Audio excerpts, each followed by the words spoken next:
très ravi d'être avec vous aujourd'hui. Alors aujourd'hui, nous allons voir l'échange économique. Exercice 1.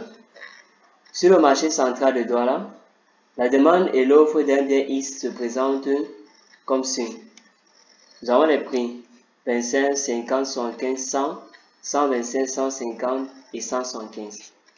L'offre 20, 35, 50, 70, 85, 100, 175.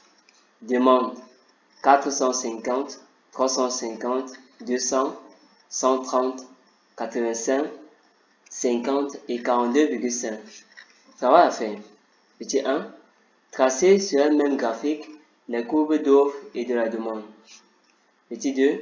Déterminer les quantités offertes et les quantités demandées au point d'équilibre. En déduire le prix d'équilibre. Petit 3. Calculer le coefficient d'élasticité de la demande lorsque le prix passe de 75 francs à 100 francs et interpréter le résultat obtenu. Alors comme solution, petit 1, traçons les courbes de l'offre et de la demande. Alors comme vous le voyez très bien, nous avons le tableau ici. On va se servir de ce tableau pour essayer de représenter les deux courbes. Nous avons aussi les prix et les quantités. Nous allons commencer par la courbe de l'offre. C'est celle qui est en bleu. Alors nous savons très bien que l'offre est croissante. Alors nous avons, lorsque le prix est 25, l'offre est 20. Lorsque le prix est 50, l'offre est 35. Lorsque le prix est 75, l'offre est 50. Lorsque le prix est à 100, l'offre passe à 70. Lorsque le prix est à 125, l'offre passe à 85. Lorsque le prix est à 150, l'offre passe à 100. Et lorsque le prix est à 175, l'offre passe à 175 également. Alors nous avons terminé comme ça avec la courbe de l'offre. Maintenant nous allons prendre la courbe de la demande. C'est celle qui est en rouge et elle est décroissante par rapport au prix.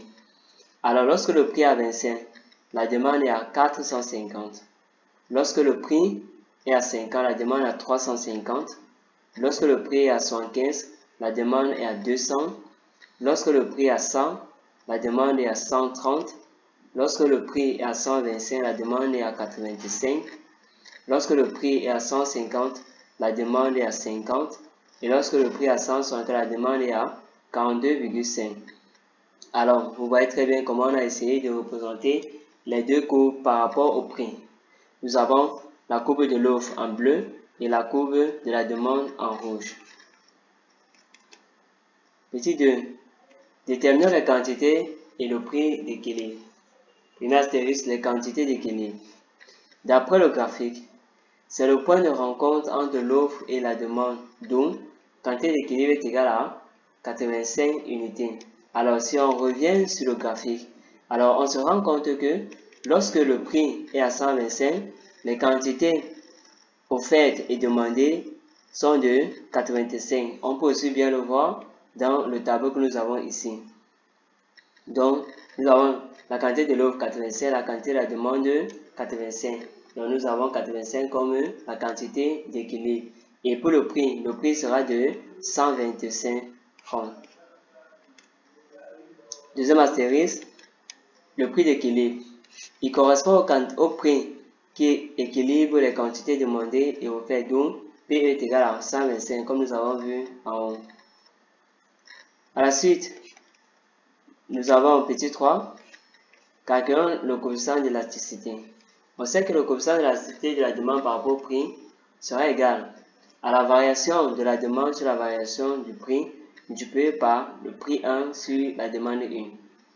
Application numérique, on aura 130 moins 200 sur 100 moins 75 fois 75 sur 130, ce qui fait que l'élasticité est égale à moins 1,62.